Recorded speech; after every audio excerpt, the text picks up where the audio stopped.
Sunnahfollowers, protectors of the Sunnahfollowers, protectors of the Sunnah.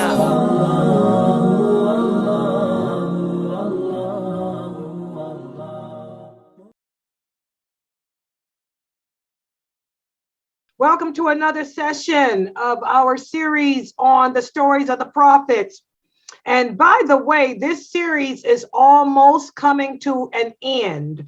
I think I have one more story to go over from the Quran after this one, and then I'm going to start a new topic. I think I'm going to keep this class focusing on Sirah or stories.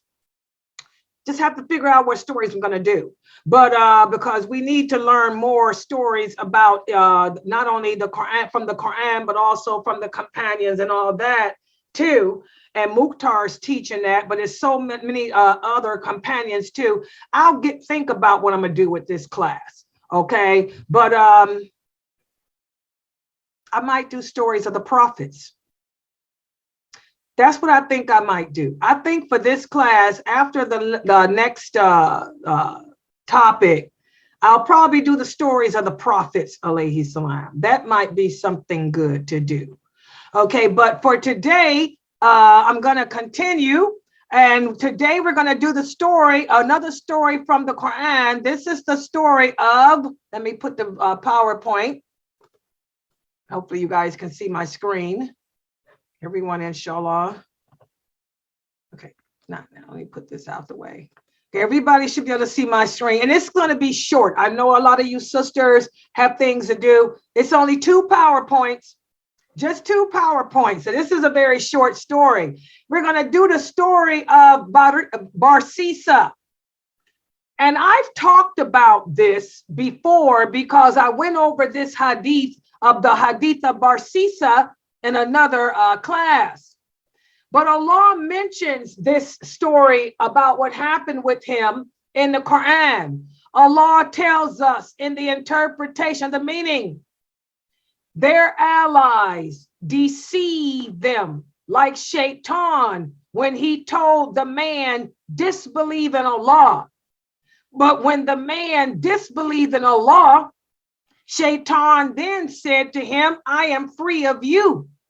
I fear Allah, the Lord of all mankind and jinn. So the end of both will be that they will be in the hellfire forever. Okay, such is the payment for the wrongdoers. Okay, so Allah mentions this verse in Al-Hashr. This is just 2 verses of the Quran mentioned in Al-Hashr. But the Prophet Muhammad sallallahu alayhi wasallam shared the meaning. Again, you will never understand the Quran until you learn the hadith, because there's the meaning of these verses.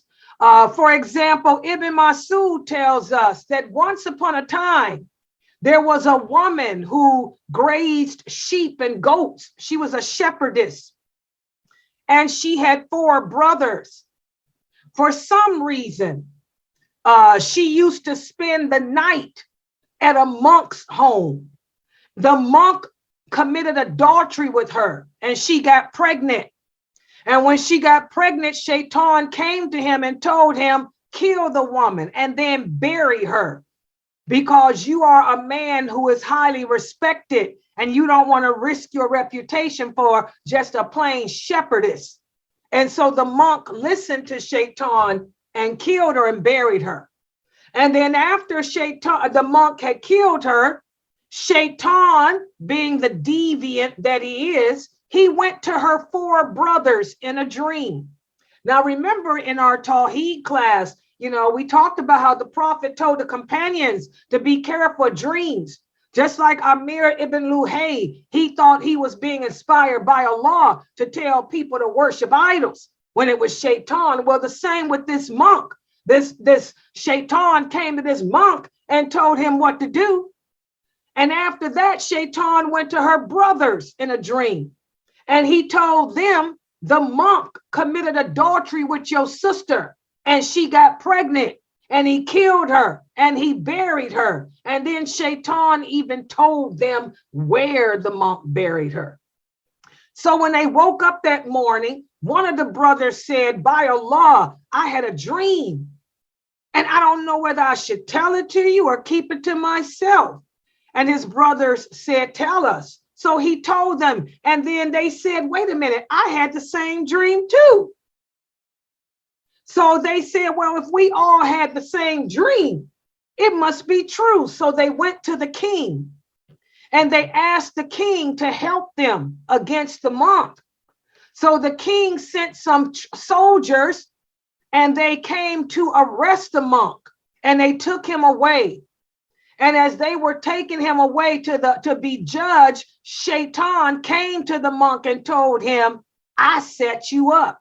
No one else can save you from this. Prostrate before me just one time, and then I will save you from this. So being the idiot that the monk was, he prostrated before Shaitan. And when the soldiers came, and when the soldiers came and presented him to the king, Shaitan said, guess what, monk? I have nothing to do with you. And they ended up killing the monk. So this is a story that has a great lesson to be learned.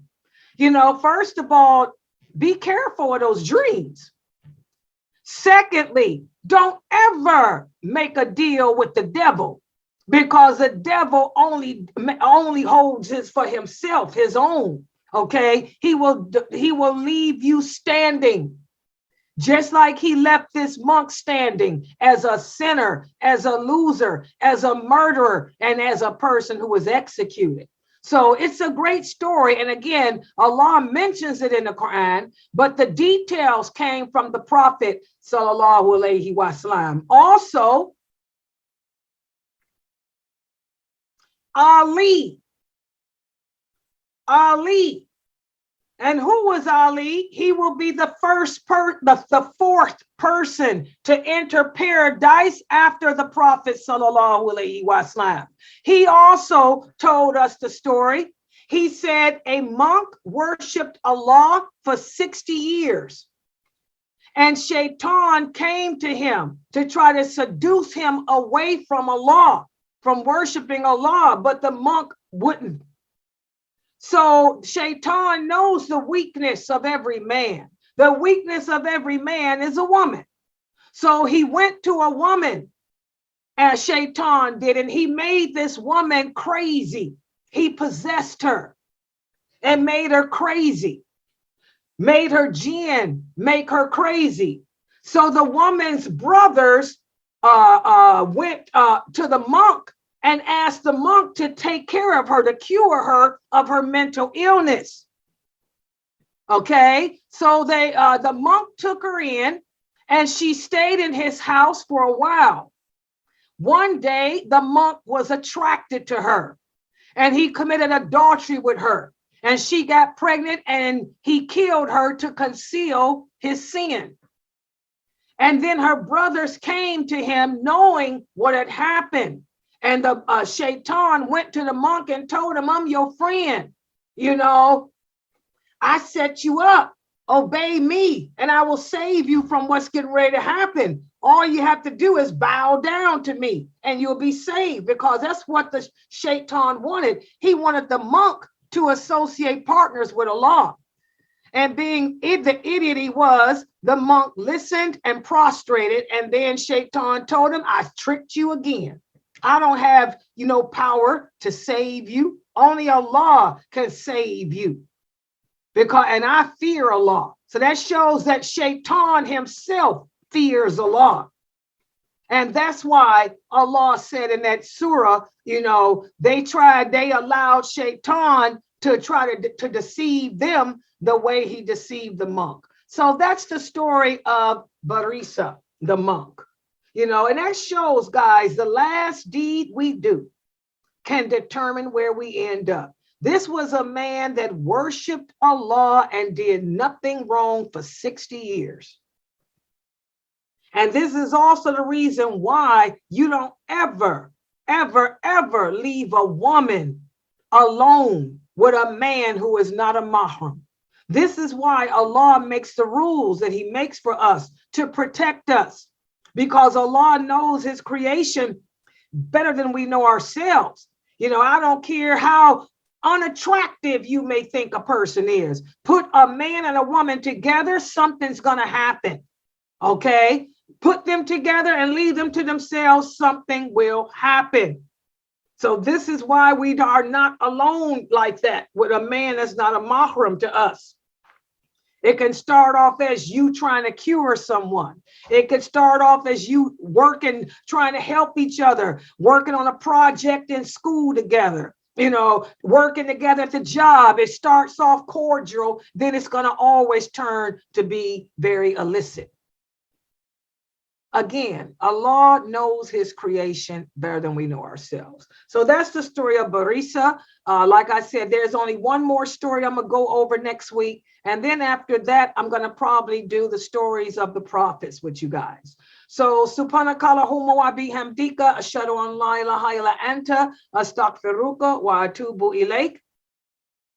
Next class will be at 11 p.m. Eastern Standard Time, and it'll be our hadith class.